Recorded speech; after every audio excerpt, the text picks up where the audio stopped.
Oke, jumpa lagi Sobat Nilampedia. Pada video tutorial kali ini kami akan menguraikan daripada dampak daripada penggunaan herbisida. Nah, di sini kita gunakan yang akan kita coba itu ada dua macam herbisida. Yang pertama herbisida sistemik, yang kedua yaitu herbisida purna tumbuh. Nah, untuk lebih jelasnya ikuti terus videonya. Oke, Sobat Nilampedia, ini adalah bahannya yang akan kita uji. Yang pertama yaitu herbisida sistemik. Nah, ini dari bahan glifosat. Di petani, untuk di petani nilam biasanya ini dikenal dengan racun minyak. Nah, ini racun herbisida sistemik atau racun minyak. Kita akan uji nanti apakah berpengaruh terhadap pH tanah atau tidak. Nah, bahan yang kedua yang kita uji yaitu herbisida. Nah, itu herbisida kontak purna tumbuh. Untuk di petani nilam biasa dikenal dengan racun pembakar. Ini akan kita uji juga apakah berpengaruh terhadap pH tanah atau tidak. Nah, ini kedua bahannya. Kemudian alatnya itu kita butuh cangkul di sini. Ini cangkul biasa aja, ya, yang biasa digunakan oleh petani nilam untuk membuat lubang percobaannya. Kemudian yang berikutnya di sini kita butuhkan ini pH meter. Ya, ini pH meter. Ini pH meternya. Nah, seperti torpedo. Kita akan gunakan untuk mengukur sebelum dilakukan treatment atau sebelum disemprotkan herbisida dengan setelah disemprotkan herbisida. Ini pH meternya. Kemudian kita butuh gelas ukur untuk mengetahui berapa penggunaan daripada racun rumput itu atau herbisida tersebut. Sobat Nilampedia, saat ini kita akan dibantu oleh teman daripada tim Nilampedia yang akan melakukan pembuktian apakah herbisida dapat berpengaruh terhadap perubahan pH tanah atau tidak. Nah, untuk langkah-langkahnya kami persilakan kepada teman Nilampedia atau tim Nilampedia untuk mempraktekannya. Oke. Baik, ini lubang pertama. Begini dia. Kemudian kita buat lubang kedua. Sobat Nilampedia, proses selanjutnya setelah kita membuat dua lubang percobaannya, jadi untuk lubang ini adalah lubang untuk herbisida sistemik, sedangkan lubang yang di sana itu adalah untuk herbisida purna tumbuh atau racun kontak. Nah, selanjutnya yaitu kita akan melakukan pengetesan pH tanah. Nah, jadi ini proses pertama, kita akan mengetahui pH tanahnya apakah normal atau tidak. Jadi kita akan tes dulu sebelum dilakukan perlakuan pemberian daripada herbisida. Berapa pH-nya? 5,6. Ya, 5,6 untuk titik ini ya. Awal. Nah, titik untuk herbisida sistemik. Ya, kita akan coba nanti ini jadi sebelum diberikan. Nah, itu kita tes lagi yang satunya. Sudah dicatat ya? Ya, sudah 5,6. Oke, ini untuk herbisida purna tumbuh. Jadi sebelum diberikan herbisida purna tumbuh, kita akan catat berapa pH-nya. 6 ya? 6. Nah, jadi pH-nya ini 6. Ini pada titik ini, kemudian ini adalah 5,6. Nah, proses selanjutnya yaitu kita akan gunakan herbisidanya. Sobat Nilampedia, proses selanjutnya kita akan menggunakan gelas ukur untuk mengukur jumlah daripada herbisida yang akan kita gunakan. Kemudian di sini juga ada pengukur ya. Nah, jadi ini sampai 400 ml.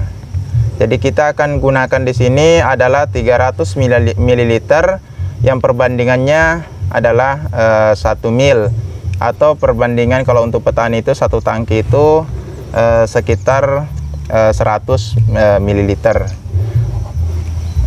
racun herbisida. Jadi kita akan campur. Pertama kita ambil racun sistemiknya.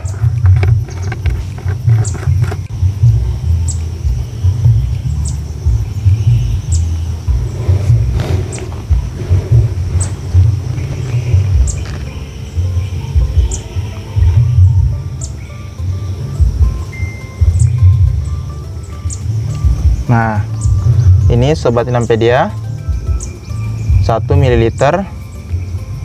Kita bisa gunakan pakai alat ini, bisa juga gunakan pakai alat ukur. Karena kita sudah menggunakan alat ini, jadi tinggal ini yang dimasukkan ke dalam pengukur kita. Nah, ini gunakan 1 ml. Oke. Proses selanjutnya Gunakan air kita akan tuangkan air sebanyak 300 ml.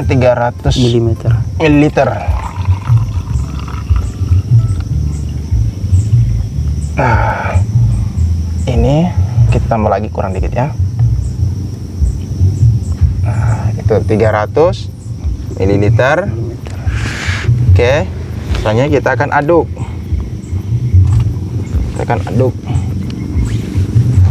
Oke, Sobat Nilampedia, selanjutnya kita aduk perlahan. Jadi ini adalah racun rumput yang sistemik, atau kata petani nilam yaitu racun minyak. Ini racun yang membunuh sampai ke akar tanaman. Oke, setelah diaduk, nah selanjutnya kita akan tuang ke lubang percobaannya. Tuangkan ke lubang percobaan untuk mengetahui apakah racun ini, herbisida sistemik ini betul-betul berpengaruh terhadap perubahan pH atau tidak. Jadi ini lubang yang sama yang sudah kita uji pH-nya, yaitu sebanyak atau dengan level 5,6.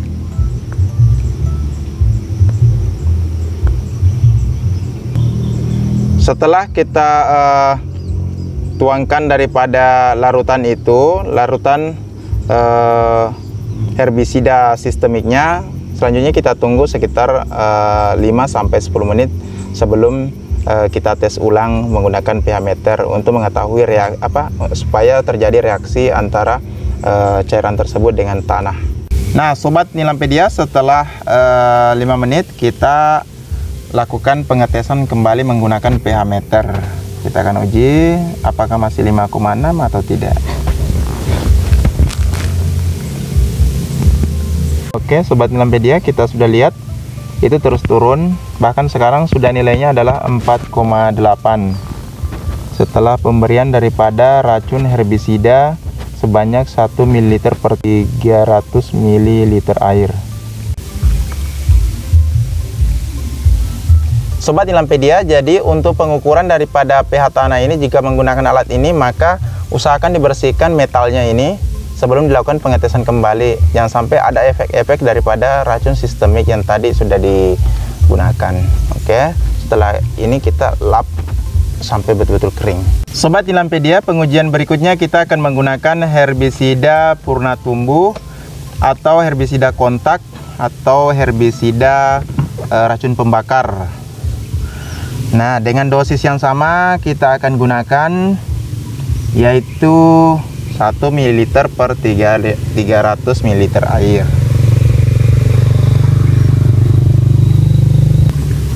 Oke, Sobat Nilampedia, ini 1 ml racun kontak atau herbisida purna tumbuh. Kita tuang ke wadah ukur. Oke, selanjutnya kita tuangkan air sampai 300 ml.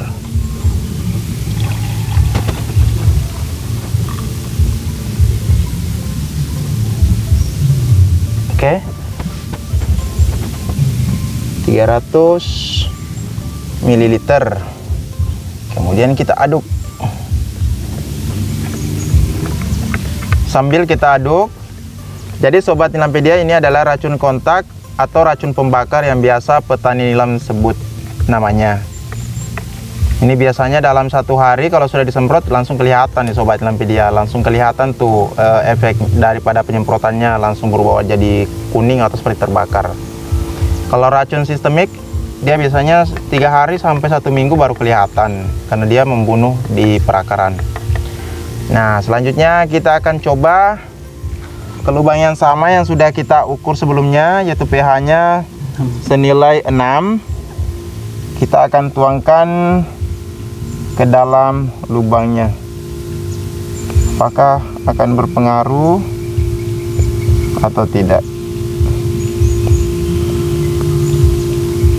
Nilampedia, setelah 5 menit kita lakukan pengujian kembali dengan menggunakan pH meter ini. Tadi nilainya adalah 6 ya. Oke, kita tancapkan di lubang yang sama untuk mengetahui apakah ada penurunan pH atau tidak. Jadi Sobat Nilampedia, di sini kita lihat yang tadinya nilainya adalah 6. Nah, saat ini menunjukkan 5,4 ya, maaf, bukan 5,2 tapi 5,4. Ini kita lihat 5,4. Jadi ada penurunan 3 garis. Kan 1 garis itu ada bernilai 2, berarti ada penurunan 0,6 ya, berkurang. Sekarang 5,4. Yang tadinya itu 6 pH-nya menjadi 5,4. Untuk itu dengar penjelasannya. Sobat Nilampedia, pH tanah adalah potential of hydrogen atau bahasa umumnya khususnya di petani yaitu tingkat keasaman dan tingkat kebasahan tanah. Kenapa harus dijaga tingkat pH tanah ini? Karena untuk penyerapan unsur hara itu sendiri. Ketika di bawah rata-rata pH tanah itu tersebut, maka berdampak kepada tanaman itu. Bisa menyebabkan tanaman kerdil, mati, begitu. Oke Sobat Nilampedia, jadi kalau Sobat Nilampedia terus melakukan pemberian herbisida, maka otomatis akan bertumpuk sehingga pH-nya itu bisa turun di bawah daripada standar. Apa yang terjadi jika sekiranya di bawah standar? Maka tanaman tidak akan menyerap unsur hara dengan sempurna. Kalau tidak bisa menyerap unsur hara dengan sempurna, maka otomatis tanaman itu akan kerdil atau tertahan pertumbuhannya. Kalau tertahan pertumbuhannya, maka otomatis berbagai macam penyakit atau hama dapat menyerang. Nah, yang bisa kita lakukan itu, kita sudah upload video sebelumnya di Nilampedia, di YouTube Nilampedia bisa dilihat bagaimana cara pengolahan tanah yang baik, bagaimana cara menaikkan pH. Di situ bisa dilihat cara menaikkan pH-nya, salah satunya adalah dengan pengapuran atau pemberian kapur dolomit. Di situ sudah jelas, bisa Sobat Nilampedia nonton. Kemudian yang kedua yaitu bisa dengan pemberian bahan-bahan organik, bisa pupuk kompos, kemudian bisa menggunakan pupuk cair atau pupuk organik cair atau POC. Oke Sobat Nilampedia, demikianlah pengujian tentang pengaruh daripada herbisida kontak maupun herbisida sistemik pada tanah kita. Terus jaga tanah kita karena tanah kita merupakan sumber penghidupan bagi petani. Oke, jumpa lagi pada video-video selanjutnya.